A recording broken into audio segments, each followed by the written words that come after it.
الله نحمده ونستعينه ونستغفره ونعوذ بالله من شرور أنفسنا من يهد الله فلا مضل له ومن يضلله فلا هادي له ونشهد أن لا إله إلا الله وحده لا شريك له ونشهد أن محمدا عبده ورسوله أما بعد فأعوذ بالله من الشيطان الرجيم بسم الله الرحمن الرحيم يا أيها الذين آمنوا صلوا عليه وسلموا تسليما اللهم صل على سيدنا نبينا وحبيبنا مولانا محمد صلى الله عليه وعلى آله وأصحابه وبارك وسلم اللهم صل على سيدنا وحبيبنا مولانا محمد صلى الله عليه وعلى آله وأصحابه وبارك وسلم اللهم صل على سيدنا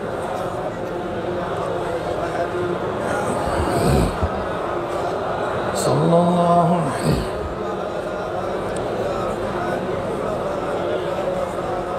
أعوذ بالله من الشيطان الرجيم بسم الله الرحمن الرحيم والعصر إن الإنسان لفي خسر إلا الذين آمنوا وعملوا الصالحات وتواصوا بالحق وتواصوا بالصبر صدق الله العلي العظيم وصدق رسول النبي الكريم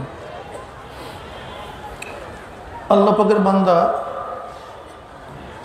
জনাব মুহাম্মদ রাসূলুল্লাহ সাল্লাল্লাহু আলাইহি ওয়াসাল্লামের উম্মতগণ, আল্লাহ পাক রব্বুল আলামিন আপনাকে আমাকে এই ফিতনা ফাসাদের জমানায় যখন তামাম দুনিয়ার থেকে ইসলাম মুসলমানদেরকে মিটিয়ে দেওয়ার ষড়যন্ত্র চলতেছে, তামাম দুনিয়ার মধ্যে ইসলাম মুসলমান থাকবে কি থাকবে না এই প্রশ্নের সৃষ্টি হয়েছে। যে জমানায় মানুষ নেকের কাজ ছাড়তেছে, গুনার কাজ ধরতেছে, শুধু গুনার কাজ ধরেই না বরং গুনার কাজে প্রতিযোগিতা শুরু করছে কে কার আগে জাহান্নামে যাবে। জোর বলেন আউযু বিল্লাহ। যে জমানায় মানুষ নেকের কাজে আশ্চর্য হয়, গুনার কাজে স্বাভাবিক থাকে। নেকের কাজে গুনার কাজে স্বাভাবিক থাকে। দেখছো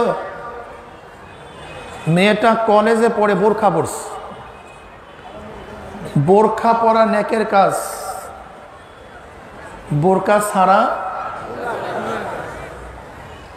তাহলে বোরখা ছাড়লে আশ্চর্য হই না, বরং বোরখা পরলে আশ্চর্য হই, নেকের কাজে আশ্চর্য। তো দেখছো ছেলেটা কলেজে পড়ে, ইউনিভার্সিটিতে পড়ে দাঁড়িয়ে রাখছে। মুসলমানের সন্তান দাড়ির মধ্যে পোষ লাগাইলে আশ্চর্য হই না, বরং দাড়ি রাখলে আশ্চর্য হই। নেকের কাজে গুনার কাজে স্বাভাবিক। বলে দেখছো ছেলেটা ইউরোপে থাকে, টুপি পরছে, আশ্চর্য, ঠিক না? দেখছে ছেলেটা এই এলাকার লিডারের ছেলে, কিন্তু ওর বাবার দলও করে না, ও বাবার দল ছেড়ে দিস, আশ্চর্য হয়ে গেছে, ঠিক না? যে জমানায় মানুষ নেকের কাজে আশ্চর্য হয়, গুনার কাজে স্বাভাবিক থাকে, সেই মুহূর্তে আল্লাহ পাক রব্বুল আলামিন আপনাকে আমাকে কোরআন ও হাদিসের মাজলিস, আলেম ওলামা, মুমিন মুত্তাকিন, এই জাকিরিন শাকিরিনদের গুরুত্বপূর্ণ এক দামি মাজলিসে আসার বসার বলা শোনার তৌফিক আল্লাহ পাক দান করছেন। শুকরিয়া তান সবাই বলে আলহামদুলিল্লাহ। এই মাজলিস অনেক গুরুত্বপূর্ণ, অনেক দামি। দুনিয়ার মধ্যে যারা দামি হয় তাদেরকে গার্ড অব অনারের ব্যবস্থা করা হয়। আপনারা দামি হওয়ার কারণে গার্ড অব অনার হিসাবে গোটা এরিয়াকে ফেরেশতারা ঘিরা ফেলেছে। অনবরত এই মাজলিস ও রহমত এবং সাকিনা বর্ষণ হইতেছে। আপনাকে আমাকে নিয়ে আল্লাহ পাক রব্বুল আলামিন ফেরেশতাদের মধ্যে আলোচনাও শুরু করছেন।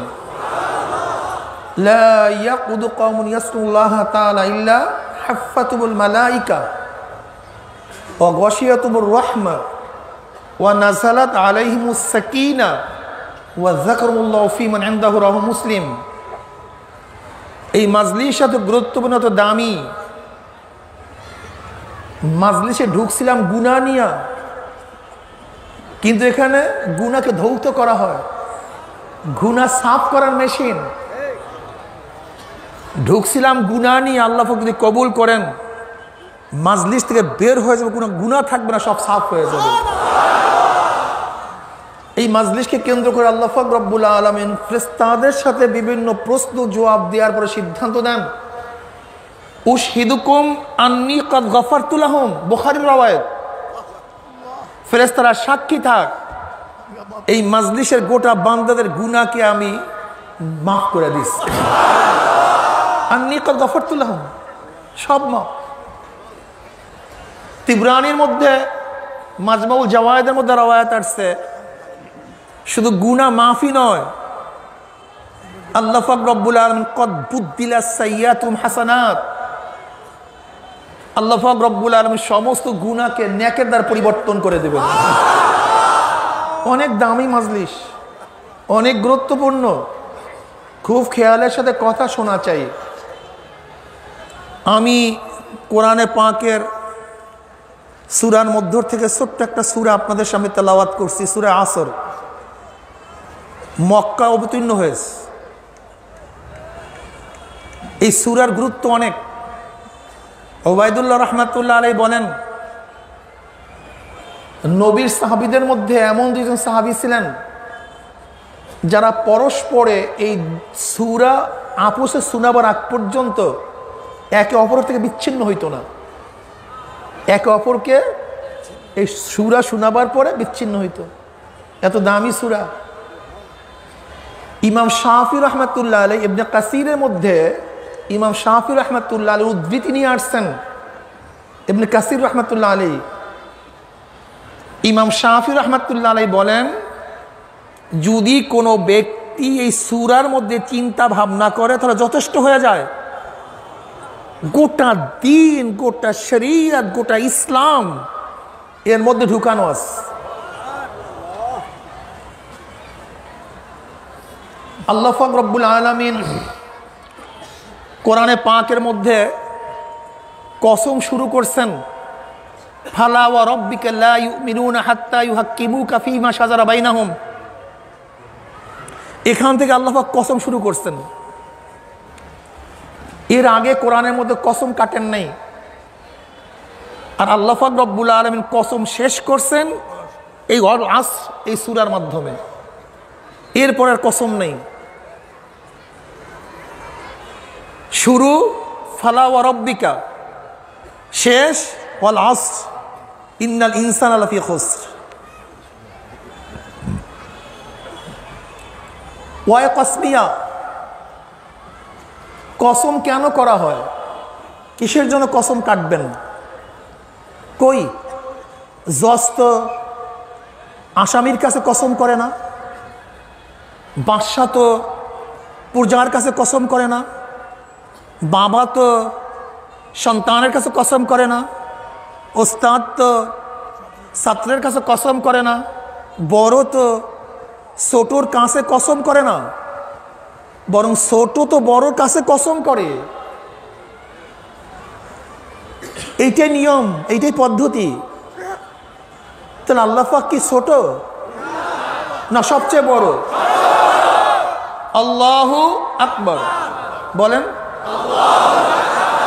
আলা কুল্লি শাই, আলা কুল্লি শাই, সব জিনিসের থেকে, সব সাইড থেকে কে বড়? সব দিক থেকে, সব দিক থেকে আল্লাহ পাক বড় এবং পূর্ণ। আল্লাহ পাকের সিফাত দুই ধরনের, এটা সিফাতে জাতিয়া, সিফাত আফালিয়া। সিফাতে জাতিয়া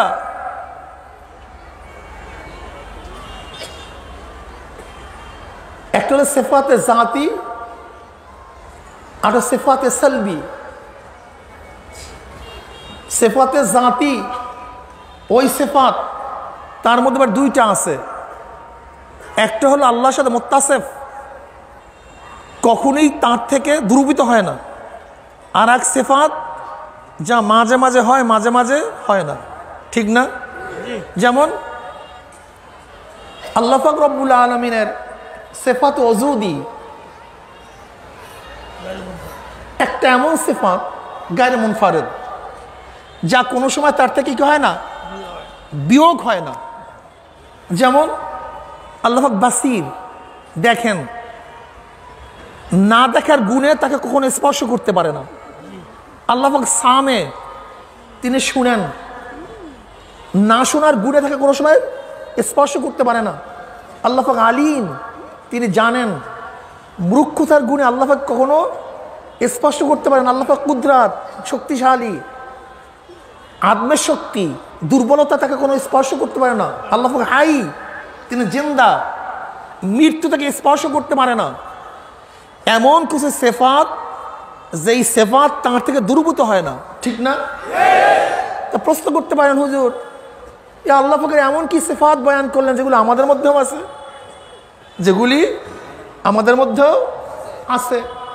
আল্লাহ পাক বাসির, তিনি দেখেন, আমরাও দেখি। আপনি বললেন আল্লাহ পাক সামে, শোনেন, আমরাও তো শুনি। আল্লাহ পাক কালাম করেন, কথা বলেন, আমরাও তো কথা বলি। আল্লাহ পাক হাই, জিন্দা, আমরাও তো এখন জিন্দা আছি। পার্থক্যটা কি? আমাদের সিফাত, আমাদের গুণ, এটা নাকিস, এটা কামেল না, পূর্ণ না। কিন্তু আল্লাহ পাকের প্রত্যেকটা সিফাত, প্রত্যেকটা গুণ কামেল। যেমন আমরা দেখি, আল্লাহ দেখেন, কিন্তু আমরা কাছে দেখি, দূরে দেখি না।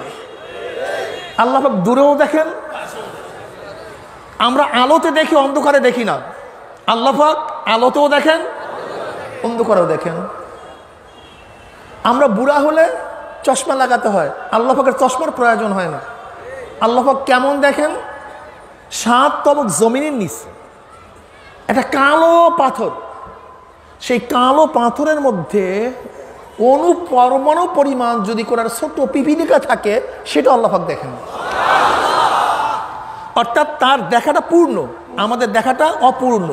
বুঝেন নেই? আমরা এখন জিন্দা, একদমই ছিলাম না, এখন আসি, এক সময় থাকবো না। আর আল্লাহ পাক জিন্দা, আগেও ছিলেন, এখনো আছেন, ভবিষ্যতেও থাকবেন। সামে, শুনেন, আমাদের শোনা কাছের থেকে হয়, আল্লাহ শোনা দূরের থেকে, কাছের থেকে। যে কোনো জিনিস তিনি শুনেন, ঠিক না? এই গুণগুলি আল্লাহ পাকের কামেল, পূর্ণ। তা বরক্ত আল্লাহর পূর্ণ গুণ, অর্থাৎ বরক্তর যত পূর্ণতা আছে তা আল্লাহর সাথেই মুত্তাসিফ। এই গুণে তিনি গুণান্বিত। তার মানে যেহেতু আল্লাহ পাক বড়, তার বাহিরে যাহা কিছু আছে সব ছোট। সব কি? সব ছোট। আমরা সবাই ছোট। আল্লাহ পাক খালেক, তার বাহিরে যাহা কিছু আছে সব মাখলুক। আল্লাহ পাক মালিক, তার বাহিরে যাহা কিছু আছেন সব সব মামলুক, সব গোলাম, সব গোলামের দল। মালিক একমাত্র কে?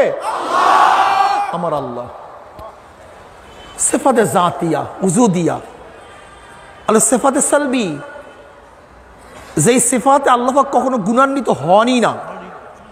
যেমন আল্লাহ পাক রব্বুল আলামিন লাম ইয়ালিদ ওয়া লাম ইউলাদ, তিনি জন্ম নেয়ার গুণ থেকে মুবাররা, তিনি কারোর থেকে জন্ম নেন না, এই গুণ তার মধ্যে নাই। আমরা জন্ম নেই, এই গুণ আমাদের মধ্যে আছে। আমরা জন্ম দেই, এই গুণ আমার মধ্যে আছে। আল্লাহ জন্ম দেন না, জন্ম নেন না। লা জাওহারা লাহু ওয়ালা জিসমা লাহু। আমার মাওলা পাক রব্বুল আলামিন জিসম নাই, আকৃতি গঠন নাই। যদি আল্লাহ পাকের গঠন মনে করেন তাহলে আমাদের মিসাল আমাদের সাথে সাদৃশ্য হয়ে যায়, কিন্তু আল্লাহকে লা মিসলা লাহু, লা মিসলা লাহু, তার দ্বিতীয় কোনো মিসাল নাই। তিনি লা মিসলা লাহু, তার কোনো মিসাল নেই, উদাহরণ নেই। বুঝেন নাই? যেমন সূর্যর দ্বিতীয় কোনো উদাহরণ নেই, চন্দ্রের দ্বিতীয় কোনো উদাহরণ নাই। চন্দ্র চন্দ্রই, সূর্য সূর্যই। আমার আল্লাহ আল্লাহই, দ্বিতীয় কোনো মিসাল নেই। তা বলতে মানে হুজুর এই যে আমরা পড়ি তার বাসির, তার কালাম, তার এই সমস্ত হাত ইয়াদ, এগুলি আমাদেরকে বুঝাবার জন্য আল্লাহ পাক রব্বুল আলামিন আল্লাহ নবী উদাহরণ দিয়েছেন। লাহু ইয়াদুন লাইসা কামিসলিনা, আমাদের মতো তার না, হাতটা আমাদের মতো না, তার হাত তার মতো। এটা কুদরাত, কিভাবে আমরা জানি না। কি কথা ঠিক না? এর জন্য কেউ যদি আল্লাহ পাকের মিসাল খুঁজতে যান, এটা ভুল। আল্লাহ পাক তিনি তিনার মতোই, তার দ্বিতীয় কোনো কি নাই, উদাহরণ নাই। আল্লাহু আকবার। যেহেতু তিনি বড়, এতক্ষণ আমরা জানি ছোট বড়র কাছে কসম করে, অথচ আমরা জানি আল্লাহ সবচেয়ে কি বড়, তাই তিনি কসম করবেন কেন? এটা হলো প্রশ্ন। ওয়াল আসর আকাসামতুল আসর, আমি আসরের কসম খাইতেছি। আসরের কসম এবং জবাবে কসমের মধ্যে সম্পর্ক থাকা চাই। আল্লাহ পাক সময়ের কসম কেন খাবেন? সম্পর্কটা কি? যেহেতু সমস্ত কাজ সময়ের মধ্যে ঘটে বিধায় আল্লাহ পাক সময়ের কসম খাইছেন। কিসের কসম? হ্যাঁ, কেন সময়ের কসম খাইলেন? কেন? সময়ের গুরুত্ব বোঝাবার জন্য। কিসের জন্য ভাই? সময় গুরুত্ব বোঝাবার জন্য। সময়টা কি শোনেন, আমি আজকে আপনাদেরকে একটা নসিহত করব। যদি সময়ের গুরুত্ব দিতে পারেন আপনি কামিয়াব হয়ে যাবেন, আর সময়ের গুরুত্ব দিবেন না আপনি ধ্বংস হয়ে যাবেন। এর জন্য তাসাউফের লাইনে একটা তফক আছে, ওয়াক্তুস সাইফ। কি ভাই? ওয়াক্তুস সাইফ, এটা তাসাউফের একটা ভাষা। সময়ের তরবারি, অর্থাৎ যেই কাজ যেই সময় করা উচিত সেই কাজ সেই সময় করতে হবে। সময়ের গুরুত্ব বুঝাবার জন্য আল্লাহ পাক কসম কাটছেন। হে গোটা দুনিয়ার মানুষ, সময়কে কদর করো, সময়ের মর্যাদা দাও, সময়ের প্রতি দৃষ্টি রাখো। খবরদার যদি সময়ের গুরুত্ব না দাও, খসরাত দুনিয়া ওয়াল আখিরা, দুনিয়াও বরবাদ আখিরাতও বরবাদ। আমি দুই একটা উদাহরণ দেব, খুব ভালো মতো বুঝবেন। আমাদের দেশে সময়ের গুরুত্ব নেই, কিন্তু পাশ্চাত্যরা সবচেয়ে বেশি সময়ের গুরুত্ব দেয়। মিটিং 9টায়, আসছি আমরা 12টায়। খাস করে আলেমদের মধ্যে এটা সবচেয়ে বেশি, আলেমদের মধ্যে সবচেয়ে বেশি। খবরদার, 9টায় মিটিং, 9টায় হবে, 1 মিনিট আগে পরে হবে না। সময়ের গুরুত্ব কেন দেখেন, আপনার হোটেল খুব ভালো, নাম করা, ভোলার মধ্যে সবচেয়ে নাম করা হোটেল, আপনার সবচেয়ে বেশি নাস্তা চলে। আপনি কি ভাবছেন আমার হোটেল নাম করা, সবাই তো আসবেই। আজকে নাস্তা আমি ফজরের পর করব না, আজকে 9টার থেকে আমি নাস্তা বানাবো। আজকে নাস্তাও সুন্দর হয়েছে, সুস্বাদু হয়েছে, মজাদার হয়েছে। বানাইছেন কয়টায়? কি নাস্তা চলবে না? কারণটা কি? নাস্তা হয়েছে, সময় মতো হয়নি। নাস্তা ঠিকই আছে, সময় মতো ঠিক, সময় ঠিক নাই। এই সময় মতো নাস্তা না হওয়ার কারণে, সময়ের গুরুত্ব না দেওয়ার কারণে, যদিও সুস্বাদু নাস্তা কিন্তু আজকে কারি মারা চলে না, সময়ের গুরুত্ব না দেওয়ার কারণে। আপনি ভালো একজন কৃষক, ভালো কৃষিবিদ, সরকারের থেকে উপহার পেয়েছেন, কিন্তু প্রত্যেকটা ফসল করার সময় আছে কি নাই? আপনি কি চিন্তা করলেন? আমি যেহেতু খুব ভালো একজন কৃষক, কাজে যেই ফসল যেই সময় লাগাবার দরকার ওই সময় লাগাবো না, অন্য সময় ফসল লাগাইছেন, কি ধান ভালো হবে না খারাপ হবে? কেন আপনার চাষি ভালো, জমিন ভালো, বীজ ভালো, সব ভালো, কিন্তু ফসল খারাপ হওয়ার কারণ কি? সময়ের গুরুত্ব নেই, সময় ঠিক নাই। আপনি খুব ভালো ছাত্র, অনেক ভালো, না যাই না একটু পরে পরীক্ষা দেওয়ার জন্য, অসুবিধা কি? সবই তো পারি, বাস এই যাই যাব করতে করতে ছুটির ঘন্টা বেজে গেছে। এখন আপনি যতই গিয়া বলেন স্যার এমন কোনো প্রশ্ন নাই যে আমি পারি না, আমাকে সময় দেন, আপনাকে সময় দেওয়া হবে? কারণটা কি? আপনার পাস না ফেল? জোরে বলেন। কিসের গুরুত্ব না দেওয়ার কারণে? বুঝেন আল্লাহ পাক কেন আসরের কসম খাইছে? আপনার সূরা কেরা সব জানা, কিন্তু এই নামাজ পড়বো, এই পড়তেছি, এই এখনই পড়বো, হাত্তা মাজা তক্তু সুম্মা কাজা, অক্ত চলে গেছে, আসরের সময় শেষ, মাগরিবের সময় শেষ, এশার সময় শেষ। আপনি নামাজ পড়ছেন, হুজুরি কলবের সাথে নামাজ পড়ছেন, সব ঠিক আছে। আমাকে বলেন তো, আপনার নামাজ আদা হলো না কাজা হলো? কি কথা বলেন না কেন? কারণটা কি? কথা বলেন সবাই। হ্যাঁ, সব ঠিক ছিল, সময়ের গুরুত্ব নেই। সব ঠিক ছিল, কিসের গুরুত্ব নাই? সময়ের গুরুত্ব নেই। জানেন এই সময়ের গুরুত্ব না দেওয়ার কারণে আপনার নোকসানটা কি হয়েছে, লসটা কি জানেন? আমরা জানি না। এই যে জোহরের নামাজ পড়তেছি, করতে করতে জোহরের সময় শেষ, আপনি জোহরের নামাজ আসরে গিয়া কাজা করছেন। এই যে এক ওয়াক্ত নামাজ আর এক ওয়াক্ত দিয়ে পড়ার কারণে এক হোকবা জাহান্নাম, কয় হোকবা? 2,88,00,000 বছর আপনাকে জাহান্নামে থাকতে হবে, শুধু সময়ের গুরুত্ব না দেওয়ার কারণে। কি ভাবতেছেন কি? শোনেন, আম পাকার সময় আছে কি নাই? কিন্তু আপনি 2 দিন আগে পারলেন, কি আমের দাম পাবেন না? সব পচিয়া গলিয়া যাবে। এই ধান পাকবে, আগে কাটিয়া ফেলাইছেন, ধান কাজ হবে না, সব পচিয়া যাবে। কিসের গুরুত্ব না দেওয়ার কারণে? সময়ের গুরুত্ব দাও সন্তানরা। তুমি কি জানো পাশ্চাত্যরা কি সময়ের গুরুত্ব দেয়? জাপানের রেল মন্ত্রী আসবে,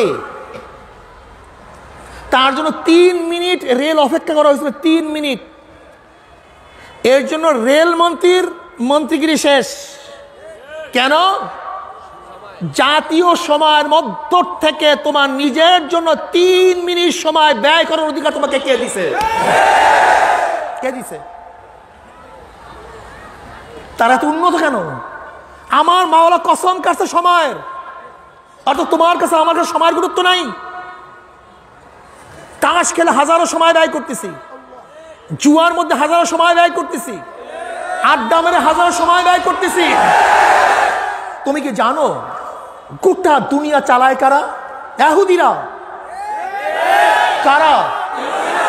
মাত্র 1,20,00,000 ইহুদি গোটা দুনিয়ার মধ্যে, মাত্র 1,20,00,000 মাত্র।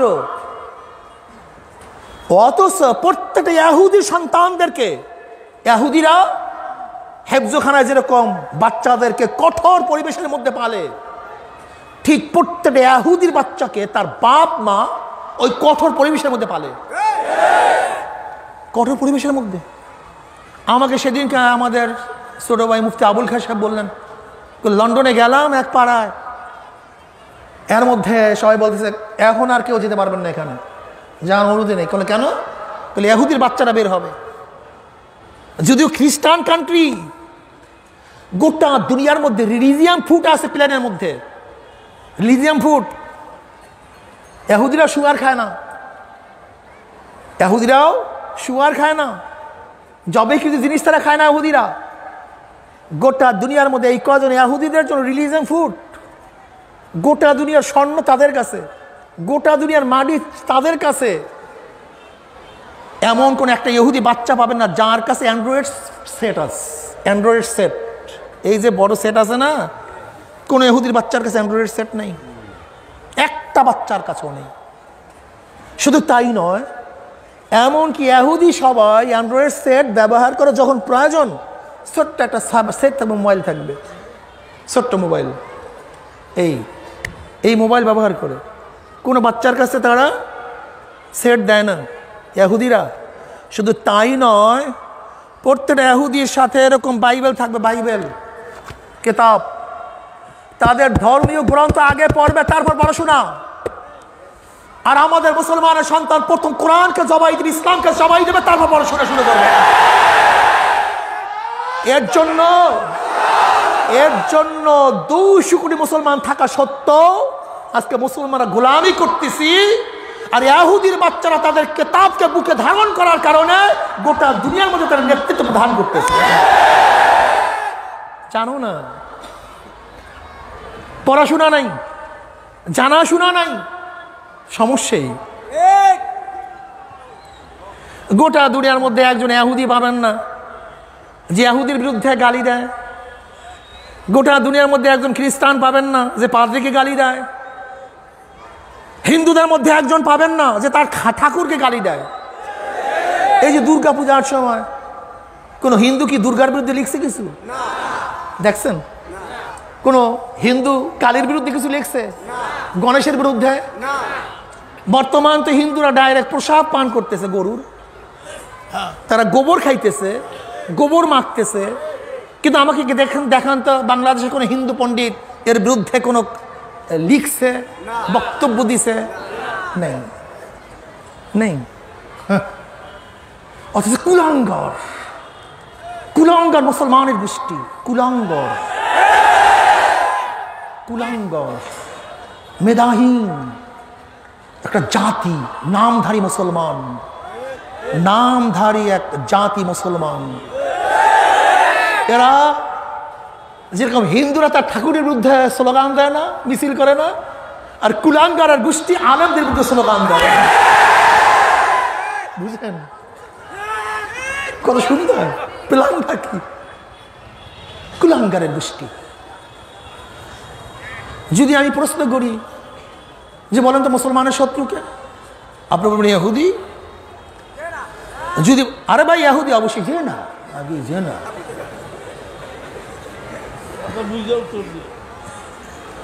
যদি প্রশ্ন করি গায়রুল মাগযুবি আলাইহিম ওয়ালাদ-দালিন, মাগযুব তো ইহুদি, দল তো খ্রিস্টান, এরা তো চরম শত্রু, এতে কোনো সন্দেহ নাই।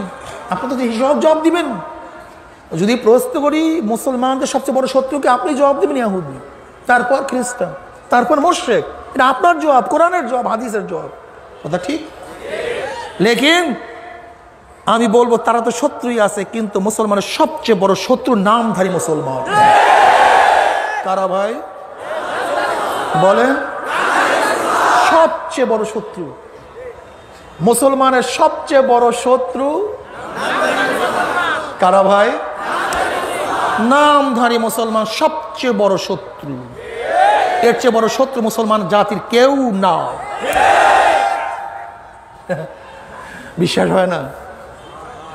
স্পেনে 950 বছর পর্যন্ত মুসলমানের শাসন ছিল। 950 বছর ধ্বংস হয়েছে কিভাবে? নামধারী মুসলমানের কারণে। আবু দাউদ, আবু আবদুল্লাহ, এই আবু দাউদ, আবু আবদুল্লাহ নামধারী মুসলমানের কারণে ইসলাম ধ্বংস হয়েছে স্পেনের মধ্যে। আপনি কি জানেন জঙ্গে জামাল, জঙ্গে সিফিন, গোটা মুসলিম ইতিহাসের মধ্যে যেই পরিমাণ মুসলমান শাহাদাত বরণ করে নাই, এই পরিমাণে শাহাদাত বরণ করছে জঙ্গে জামালের মধ্যে 10,000 মুসলমান শাহাদাত বরণ করছে। আর জঙ্গে সিফিনের মধ্যে শাহাদাত বরণ করছে 90,000 মুসলমান। কত হাজার মুসলমান? 90,000 মুসলমান। আমাকে বলতে পারেন এটা সংগঠিত কেন হয়েছিল? একজন নামধারী মুসলমান। কয়জন? একজন, একজন, আব্দুল্লাহ বিন সাবা। এই আব্দুল্লাহ বিন সাবা একজন নামধারী মুসলমানের কারণে শুধু জঙ্গে সিফিন, জঙ্গের জামাল নয়, এই যত ফেরকা দেখেন, খারিজি, রাফিজি, মুতাজিলি, জাবরিয়া, কাদরিয়া, মুআত্তিলা, ইসনা আশারি, এই যত ফেরকা দেখেন সমস্ত ফেরকার মূলে এই জঙ্গে জামাল, জঙ্গে সিফিন। একজন, কয়জন? আব্দুল্লাহ বিন সাবা, একজন নামধারী মুসলমান। আপনাদের ধারণা কি ব্রিটিশ সিরাজউদ্দৌলা থেকে দেশ দখল করছে? আপনাদের ধারণা কি ব্রিটিশের সাথে মুসলমান হারছে? No, never. মুসলমান হারার জাতি না, হারতে পারে না। হারছে কিভাবে? কথা বলেন না কেন? নামধারী মুসলমান মীর জাফর, মীর সাদেক, এই মীর সাদেক মহীশূরের যুদ্ধে টিপু সুলতান, হায়দারের সন্তান টিপু সুলতানের সেনাপতি ছিল মীর সাদেক, নামধারী। এই নামধারী মুসলমানের কারণে হারস। মীর জাফর, সে ছিল সিরাজউদ্দৌলার প্রধান সেনাপতি। কি ছিল ভাই? কি মুসলমান? এই নামধারী মুসলমানের কারণেই সিরাজউদ্দৌলা হারছে, অন্য কোনো কারণে নয়।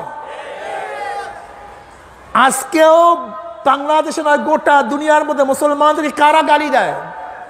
আলেমদেরকে কারা গালি দেয়? কোরআনের বিরুদ্ধে কারা কথা বলে? হাদিসের বিরুদ্ধে কারা কথা বলে? আমার নবীর বিরুদ্ধে কারা কথা বলে? আজকে টুপিকে কুকুরের মাথায় কে রাখে? আজকে দাড়িকে কে অপমান করে? আজকে সুন্নাতকে কে প্রতিপন্ন করে? আজকে মৌলবাদী উৎখাত করার দুঃসাহস কে দেখায়? সব নামধারী মুসলমান, অন্য কেউ। খুব খতরনাক। পন্থী তিনটা। পন্থী কয়টা ভাই বলেন? কট্টরপন্থী, মধ্যমপন্থী, নাইপন্থী, নাকি ভাই? কি কি? মধ্যমপন্থী, নাইপন্থী। কট্টরপন্থী মুসলমান যাদের বলে মৌলবাদ, মৌলবাদ, মৌল যোগ বাদ, এর নাম হল মৌলবাদ। যারা মূলের উপরে থাকে তাদেরকে বলা হয় মৌলবাদ। এটা হলো 1800 সালে ইউরোপের মধ্যে যখন নাস্তিকতাবাদ, খাস করে ডারউইনের থিওরি যখন আবিষ্কারিত হইল, ডারউইন, জীববিজ্ঞানী ডারউইন, তার মূল থিম কি? যে স্রষ্টা বলতে কেউ নাই, বিবর্তনবাদ। বিবর্তনবাদ এটা হলো ডারউইনের মূল থিম, থিওরি, যে স্রষ্টা বলতে কিছু নাই, অটোমেটিকলি প্রাকৃতিকভাবে দুনিয়া সৃষ্টি, সূর্যের এক খণ্ড থেকে পানির সৃষ্টি, পানির ঢেউয়ের মধ্যে ফেনার সৃষ্টি, ফেনার মধ্যে পোকার সৃষ্টি, পোকার থেকে ব্যাঙের সৃষ্টি, ব্যাঙের থেকে বানরের সৃষ্টি, বানর লাফাইতে লাফাইতে পশম উঠিয়া ল্যাস পড়িয়া মানুষ হয়ে গেছে। এই যখন ডারউইনের বিবর্তনবাদ জারি হইল তখন নাস্তিকতাবাদ বেড়ে গেছে। তখন খ্রিস্টানদের বিরুদ্ধে ইউরোপ এবং আমেরিকার মধ্যে আন্দোলনের সৃষ্টি হয়, ফান্ডামেন্টালিস্ট এদের বিরুদ্ধে, মৌলবাদের বিরুদ্ধে। কারণ কি? তারা মূলের উপরে আসে, তাওরাতের উপরে আসে, কাজে আমরা এটা মানি না। সেই থেকে আজকে নিয়ে আসছে কোথায়? মুসলমানদের মধ্যে। চিন্তা করতে পারছেন? এই আন্দোলন খ্রিস্টানদের বিরুদ্ধে। আমরা বলি যারা ফান্ডামেন্টাল তারাও ফান্ডামেন্টাল না, খ্রিস্টানরাও মূলের মধ্যে নাই। যদি মূলের মধ্যে থাকতো তারা ঈসাকে আল্লাহর পুত্র মানত না। যদি মূলের মধ্যে থাকতো তারা ঈসা মরিয়মকে আল্লাহর স্ত্রী মানত না। মূলের উপরে তিনটা জিনিস, গোটা দুনিয়ার মধ্যে যারা মৌলবাদ, তাতে তিনটা জিনিস লাগবে মূল, তিনটা শিকড়। কয়টা শিকড়? আল্লাহকে মানা, কোরআনকে মানা, আল্লাহ রসুলকে মানা। এর মধ্যে যারা পরিবর্তন ঘটে না তাদেরকে মৌলবাদ, আর এর মধ্যে যারা পরিবর্তন ঘটায় তাদেরকে বলা প্রগতিশীল, প্রগতিবাদী। বুঝেন না? এরা কারা? প্রগতিবাদী, প্রগতিশীল, মানে পরিবর্তন। কি ভাই? আজকে টুপি আছে, কাইল নাই। পশু দাঁড়িয়ে আছে, তস্যু নাই। মসজিদের মধ্যে আল্লাহকে আল্লাহু আকবার বলে, মসজিদের বাইরে গিয়ে শ্রীরাম বলে। মসজিদে আল্লাহ নবীকে পছন্দ করে, মসজিদের বাইরে আল্লাহ নবীর বিরুদ্ধে স্লোগান দেয়। তো যারা কট্টরপন্থী তারা মসজিদেও যা, মসজিদের কথা বলেন। আজকে মাহফিলের স্টেজেও যা, জনসভার বক্তৃতা, ইলেকশনের সময় যা, ইলেকশনের বাহিরেও, ঘরের মধ্যেও যা, এক, কোনো যে পরিবর্তন নেই। এটা হলো কট্টরপন্থী, একপন্থী, পরিবর্তনশীল না। আর হলো মধ্যমপন্থী। কি পন্থী ভাই? এটাকে যদি আপনি রাজনৈতিক ভাষায় বলতে পারেন তাহলে লিবারেল ডেমোক্রেসি। এটা সক্রেটিস, এরপরে প্লেটো, এরপরে অ্যারিস্টটল, এরপরে রুশা। এই যে রুশা, তার থিওরি হলো লিবারেল ডেমোক্রেসি, যখন যেমন তখন তেমন। মসজিদে গেলে টুপিটা মাথায় দেবে, মসজিদের বাইরে টুপিটা। কি কথা বলেন? হুজুরদের কাছে আসলে কোরআন অনুযায়ী বয়ান দিবে, আর হুজুরদের বাহিরে গেলে নাস্তিক অনুযায়ী বয়ান দিবে। প্রগতিশীল, মধ্যমপন্থী, লিবারেল ইসলাম। কি বলেন? ইসলাম মধ্যে লিবারেলও নাই, কঠিনও নাই। কি আছে নাকি? ইসলামের মধ্যে ডিল করার ক্ষমতা কাউর নাই, কঠিন করার ক্ষমতাও কাউর নাই। কোরআনের মধ্যে বাড়ানো কমানোর ক্ষমতা হাদিসের মধ্যে। কাজে কেউ যদি বলে আমি উদারপন্থী, তুমি উদারপন্থী না, তুমি মুনাফিকপন্থী। আমাকে বলেন জ্ঞানীরা, উদারপন্থী হবেন কিভাবে? উদার করে নামাজ 5 ওয়াক্ত থেকে 4 ওয়াক্ত করতে পারবেন? রোজা কমাতে পারবেন? হজের মধ্যে ঢিল ঢাল করতে পারবেন? সুন্নাতের মধ্যে কমতে বেশি করতে পারবেন? সুদ মাঝে মাঝে হালাল করতে পারবেন? মাঝে মাঝে মদকে হালাল করতে পারবেন? এর মধ্যে ঢিল ঢাল নাই তো। এটা ভুল বুঝতেছেন কেন? ইসলামের মধ্যে কঠোরও নাই, লিবারেলও নাই। ইসলাম ইসলাম অনুযায়ী আছে। এই কথা ঠিক না? তা যারা মূলের উপরে আছে এগুলো এক পন্থী হল মুসলমান, আর একটা হল মুজাফজাবিনা বাইনা যালিক, লা হাউলায় ওয়ালা হাউলায়। এটা হলো মুনাফিক পন্থী। এরা কোন পন্থী? আর একটা হল নাই পন্থী, এরা কাফের পন্থী। কি পন্থী? নামাজ, রোজা, হজ, কালেমা, কোরআন, আল্লাহ, নবী, নাই পন্থী। আর হলো মুনাফিক পন্থী, মধ্যমপন্থী মুনাফিক। আর কঠোরপন্থী হল মুসলমান। পন্থী 3টা। ভাবিয়া নেন আপনি কোন পন্থী থাকবেন। ক্লিয়ার কাট কথা, কথাবার্তা পরিষ্কার। মসজিদের মধ্যে যাকে আল্লাহু আকবার বলবেন, মসজিদের বাইরে তারই আল্লাহু আকবার বলতে হবে। সোজা হিসাব। মসজিদে যার কাছে সাহায্য চাইবেন, মসজিদের বাহিরে ইয়াকা নাবুদু ওয়া ইয়াকা, আমরা তোমারই বলেন। আমি যেরকম বলি এরকম বলেন, আমরা তোমারই ইবাদত করিতেছি, করিব। আমরা না আমি। ইয়াকা হাউস ছিল ইয়াকা আবুদু, আমি তোমার ইবাদত করিতেছি না, আমরা। কি বুঝলেন? আমরা বহু বচন কেন? কি বুঝাইতেছে আল্লাহ? আমিও তোমাকে সেজদা দেই, আমার পুলার দ্বারাও সেজদা দেওয়াইব। আমিও তোমাকে আল্লাহ বলি, আমার মেয়ের দ্বারা আল্লাহ বলাইব। ইয়াকা নাবুদু, আমি তোমার ইবাদত করে আমার কর্মচারী দ্বারা ইবাদত, আমি নিজে ইবাদত করি, আমার জনগণ দ্বারা ইবাদত করাইব। আমি প্রতিষ্ঠানের প্রধান, আমিও নামাজ পড়ি, আমার ছাত্র দ্বারা নামাজ পড়াইব। ইয়াকা, মসজিদও পড়ি এবং পড়ব। মুজারে, মুজারে বর্তমান এবং ভবিষ্যৎ। ইয়াকা বর্তমানও মসজিদে নামাজ পড়তেছি, বাহিরে গিয়েও নামাজ পড়িব। বর্তমানে রোজা রাখতেছি, আগামী বছর রোজা রাখিব। ইয়াকা নাবুদু, তোমারই ইবাদত, তোমারই কথা মানি। তার মানি এরকম না আমি মসজিদের বাহিরে তোমার বাহিরে যে হুকুম করবে তার কথা মানব, এরকম ইবাদত হবে না। বরং মসজিদেও তোমার ইবাদত করছি, তোমার কথা অনুযায়ী সেজদা করছি। মসজিদের বাহিরেও তোমার কথা অনুযায়ী চলবো। তোমার বাহিরে যে হুকুম করবে, যদি আমার লিডার হুকুম করে আমি কথা মানবো না, আমার বাবা হুকুম করলে আমিও তার কথা মানবো না। এইমাত্র এশারের নামাজ পড়ছেন না? কি পড়ছেন? 2 হাত জোর করিয়া উজু সহকারে কেবলামুখী হইয়া আল্লাহর সাথে ওয়াদা করছেন, ওয়ানাখলাউ ওয়ানাতরুকু মাইয়াফজুরুকা, ওয়ানাখলাউ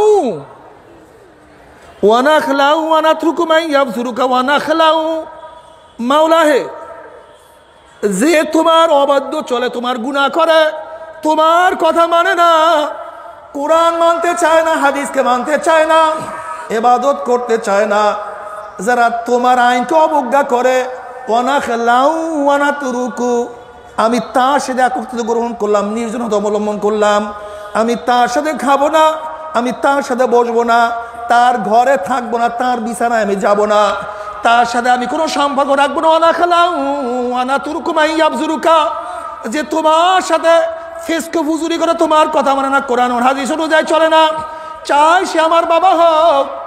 লা তাজিদু কওমান ইউমিনুনা বিল্লাহি, লা তাজিদু কওমান ইউমিনুনা বিল্লাহি ওয়াল ইয়াউমিল আখির ইউআদ্দুনা মান হাদ্দাল্লাহু ওয়া রাসূলাহু ওয়ালাউ কানু আবাআহুম আও আবনাআহুম আও ইখওয়ানাহুম আও আশীরাতাহুম। আল্লাহু আকবার। উলাইকা কাতাবা ফি কুলুবিহিম ঈমানা ওয়া আইয়াদাহুম বিরূহিম মিন। আল্লাহু আকবার। লা তাজিদু কওমান ইউমিনুনা বিল্লাহি ওয়াল ইয়াউমিল আখির ইউআদ্দুনা মান হাদ্দাল্লাহু ওয়া রাসূলাহু। হে আমার নবী, আপনি পাবেন না যারা কিয়ামতকে বিশ্বাস করে, আল্লাহর সামনে দাঁড়াইয়া হিসাব দেওয়ার দিনকে যারা বিশ্বাস করে, যারা মিজানকে বিশ্বাস করে, যারা পুসরাত পারিকে বিশ্বাস করে, যারা কিয়ামতের ভয়াবহ জিনিসকে বিশ্বাস করে, লা তাজিদু কওমান ইউমিনুনা বিল্লাহি ওয়াল ইয়াউমিল আখির, যারা আল্লাহকে বিশ্বাস করে, ঈমান আনছে, আখিরাতে বিশ্বাস করে, তাদেরকে আপনি কোনোদিন পাবেন না আল্লাহ আল্লাহ রসুলের দুশমনের সাথে মোহাব্বত রাখতে। কাদের সাথে? আল্লাহ রসুলের দুশমনের সাথে কোনোদিন তাকে মোহাব্বত রাখতে দেবে পাবেন না।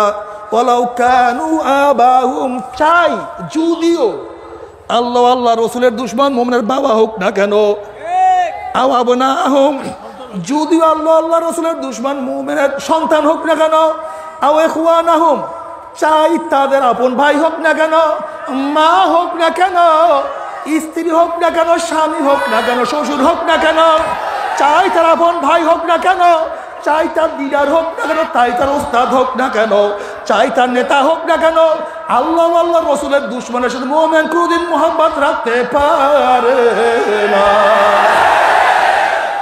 কারণটা কি? উলাইকা কাতাবা ফি কুলুবিহিম ঈমানা ওয়া আইয়াদাহুম বিরূহিম মিন। আমার মাওলা পাক রব্বুল আলামিন মুমিনদের অন্তরের মধ্যে ঈমানকে লিখিয়া দিছে, ঈমানকে ঢুকায়া ফেলাইছে। ঈমানের বাহিরে ঈমানের সাথে যা সংঘর্ষ, তার সাথে কোনো আত্মীয়তা নাই। এই মোহাব্বতে পড়িয়া হাজারো সাহাবারা বাপ ত্যাগ করিয়া মুসলমান হয়ে গেছে। এই মোহাব্বতে পড়িয়া হাজারো সন্তান তার মা ত্যাগ করিয়া মুসলমান হয়ে গেছে। এই ঈমান অনুযায়ী চলার কারণে হাজারো মুসলমান আগুনের মধ্যে দগ্ধ হইয়াছে। এর কারণে হাজারো মুসলমান জেলের মধ্যে থাকছে। এর কারণে হাজারো মুসলমান ফাঁসির মধ্যে ঝুলিয়া গেছে। আল্লাহ তুমি কবুল করিয়া দিও। তার ভাবে ঈমান ছাড়ে নাই। ইয়াকা নাবুদু ওয়া ইয়াকা নাস্তাঈন, আমরা তোমার ইবাদত করিতেছি, তোমার ইবাদত করিব। কাজে মুমিন অন্য কারো ইবাদত করতে পারে না। মুমিনের কাছে একমাত্র বড় কে? আল্লাহু আকবার, আল্লাহু আকবার।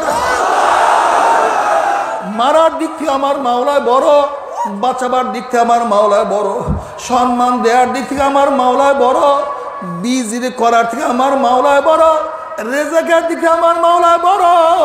বাঁচাবার দিক থেকে আমার মাওলায় বড়, মারার দিক থেকে আমার মাওলায় বড়, আলা কুল্লি শাই জান্নাতে নেওয়ার দিক থেকে আমার মাওলায় বড়, জাহান্নামে বাঁচাবার দিক থেকে আমার মাওলায় বড়। আমার মাওলায় এমন মাওলা, আমি মাওলা ছাড়া কিছু বুঝি না। আল্লাহ, যারা আমার মাওলাকে নিয়ে কবরে যাবা, কবরে যাওয়ার সাথে সাথে কবরটা জান্নাতের বাগিচা হয়ে যাবে। আল্লাহ তুমি কবুল করিয়া নাও। কিয়ামতের মধ্যে আল্লাহ পাকের মুমিন বান্দা বান্দা উঠবে। আল্লাহ পাক কালামে পাকের মধ্যে ফরমান, ইয়াউমা লা ইউখজিল্লাহুন নাবিয়্যা ওয়াল্লাযীনা আমানু মা নূরুহুম ইয়াসা বাইনা আইদিহিম ওয়া বিআইমানিহিম ইয়াকুলুনা রাব্বানা আতমিম লানা নূরানা ওয়াগফির লানা ইন্নাকা আলা কুল্লি শাইইন কাদির। কিয়ামতের ময়দানে আল্লাহ পাকের মুমিন বান্দা বান্দা উঠবে। কিসের কিয়ামতের ময়দান, কিসের মিজান, কিসের পুসরাত, তাদের কোনো হুঁশ থাকবে না। তাদের ডাইনে নূর, বামে নূর, সামনে নূর, পিছনে নূর। নূরের মধ্যে ধরো মাওলায় কই, আমার মাওলায় কই। আল্লাহ তুমি কবুল করিয়া নাও। পুসরাত সেকেন্ডের মধ্যে পারি দেওয়ার মাওলার জান্নাতে চলিয়া যাবে। আল্লাহ তুমি কবুল করিয়া নাও। কিন্তু আমার বেনমাজি বাবারা, এ হারাম করের দলেরা, এ দুনিয়ার পাগলের দ্বারা, দুনিয়া কিছু না, একটা স্বপ্নের জিন্দেগি। কবে জন্ম হইলাম, কবে দাঁত উঠলো, কবে দাঁত পড়লো, কবে চেহারা আমাদের দাড়ি উঠলো, আবার কবে কালো দাড়ির মধ্যে কোন রং তুলি সাদা রং লাগানো শুরু করলো। চোখের পাওয়ার হরণ করতে আছে, কে কানকে দুর্বল করিয়া ফেলাইতে আছে, কে শক্তি রহিত করিয়া ফেলাইতে আছে। যেরকম বিকালবেলা রাখাল গরু ছাগলগুলি হাঁকাইতে হাঁকালে গোয়াল ঘরের দিকে নিয়ে যায়, ঠিক কে যেন তোমাকে আমাকে পিছন থেকে হাঁকাইতে হাঁকাইতে কবরের দিকে নিয়ে রওনা করছে। আল্লাহ তুমি মাফ করিয়া দাও। আল্লাহ না করুক, আল্লাহ না করুক, মাওলাকে রাজি খুশি না করে মাওলার কবরে যাও। নাফরমানের কবর আর কবর থাকবে না। কোন কোন নাফরমানের কবরের দুই পাশের মাটি এত জোরে চাপ মারবে, চাপে চড়ে এক পাথরে ঘাটে আর এক পাথরে লাগাইয়া ফেলাইবে। কোন কোন নাফরমানের কবর জাহান্নামের কুয়া হইয়া যাবে। আল্লাহ তুমি আমাদের সবাইকে মাফ করিয়া দাও। কিয়ামতের ময়দানে ইউরাফুল মুজরিমুনা বিসীমাহুম ফায়ুখাযু বিন-নাওয়াসি ওয়াল আকদাম। আল্লাহ আল্লাহ আল্লাহ আল্লাহ। যেরকম বিজ্ঞ ডাক্তার রোগীর চেহারা দেখলেই বুঝতে পারে কোন ধরনের রোগের জার্ম তার মধ্যে ঢুকছে, ঠিক কিয়ামতের ময়দানে গুনাহগারদের চেহারা দেখলেই ফেরেশতারা বুঝতে পারবে কোন ধরনের গুনাহ করিয়া নাফরমান কিয়ামতের ময়দানে উঠছে। নবী আলাইহিস সালাতু ওয়াস সালাম এই আয়াতের বিভিন্ন তাফসীর করছেন। যারা দুনিয়ার মধ্যে হারামখোরদের চেহারা কিয়ামতের ময়দানে শুয়ারের সূরত হইয়া যাবে। যারা হিংসা আজাদ করবে তাদের চেহারা কুত্তার সূরত হইয়া যাবে। আল্লাহ মাফ করিয়া দাও। যারা বেনমাজি তাদের চেহারা আলকাতার মতো কালো হইয়া যাবে। যারা দুনিয়ার মধ্যে জেনাকার পুরুষের চক্ষুদের মহিলাদের শরমগার মতো হইয়া যাবে। জেনাকার মহিলাদের চক্ষুদের পুরুষের শরমগার মতো হইয়া যাবে। জেনাকার মহিলাদের পেটের মধ্যে আগুনের বাচ্চা হবে।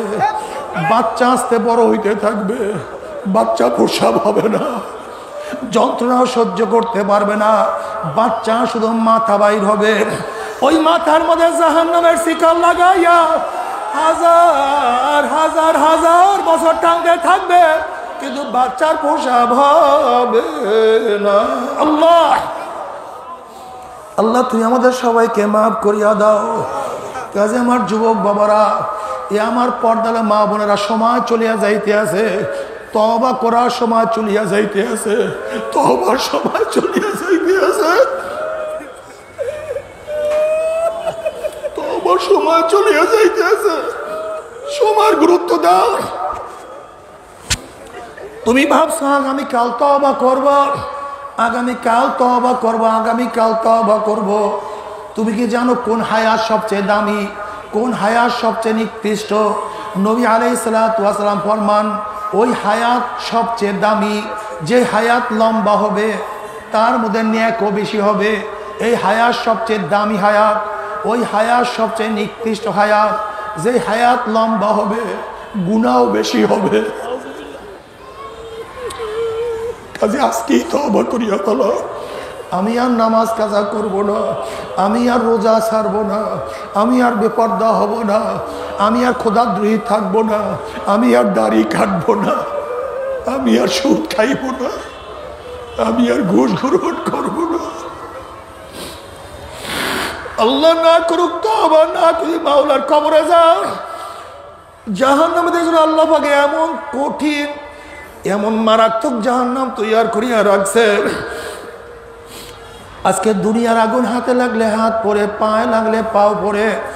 আর জাহান্নামের আগুন সম্পর্কে আল্লাহ পাক কালামে পাকের মধ্যে ফরমান, নারুল্লাহিল মুকাদাতুল্লাতি তাত্তালি ওয়াল আফিদা। জাহান্নামের আগুন এত মারাত্মক, এত কঠিন আগুন, শরীরের যে কোনো জায়গা লাগার সাথে সাথে ধাউ ধাউ করিয়া কলিজা পুরিয়া সারকার হইয়া যাবে। আল্লাহ তুমি আমাদের সবাইকে মাফ করিয়া দাও। জাহান্নামের লোক পানি পানি করে চিল্লাইতে থাকবে।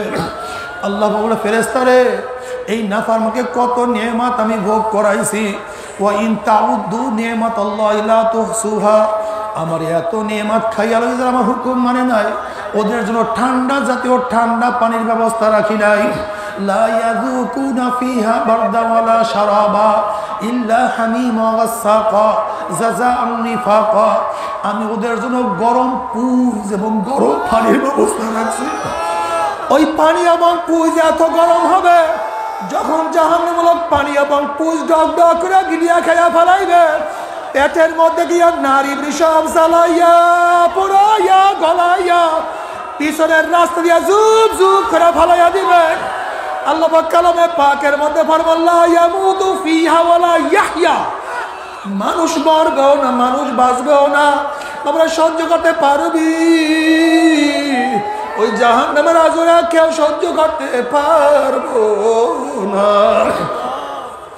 কাজে আমার জন্য দোয়া আছে, আমিও দোয়া করি আল্লাহ পাক রব্বুল আলামিন সবাইকে যেন মাফ করিয়া তওবা নসিব করিয়া ইসলাম ফের রাখিয়া ঈমানের সাথে দুনিয়ার থেকে বিদায় দিয়া দেয়।